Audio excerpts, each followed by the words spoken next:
My father was William Tippins, and he was known by everybody as Bill. He was a canal lengthman from 1931 until he retired.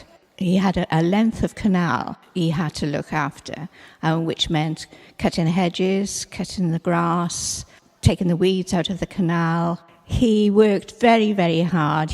When he was cutting the grass, he had one of these scythes. He used to come home so tired because it was a long walk, his length, and his was one of the best lengths on the canal, I can tell you that for sure.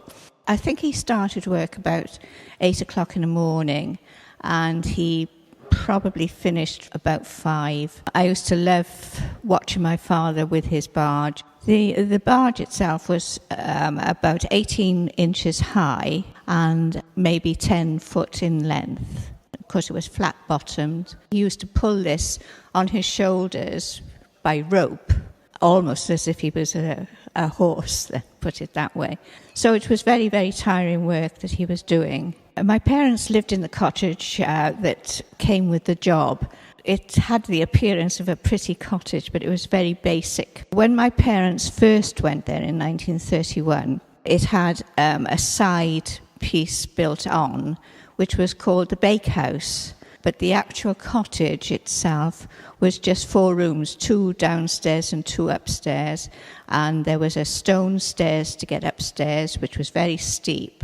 Quite dangerous, really, but we never, as children, we didn't fall down it. We had no running water, we had no electricity or gas or anything like that. My father used to go and get buckets of water from a well, which was about half a mile away. For heating, we had the fires, of course. For lighting, we had oil lamps. Candles were upstairs. We didn't have any light upstairs, used to use candles.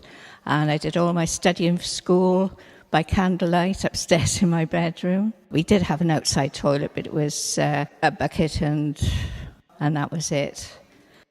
He enjoyed his job so much that he didn't want to leave it, and a cousin did suggest to him to join him as a signalman on the railway, but my father just didn't think about it at all, really. He just decided to stay where he was. The life suited him. He had his gardens to do. My mother didn't buy any vegetables. The whole life, it always seemed the sun was shining. I can't remember the rain, but I do remember the snow, and there was one year when, I think it was 1947, and my father said one night, the wind was blowing, and he said, I think I'll have a shovel inside tonight.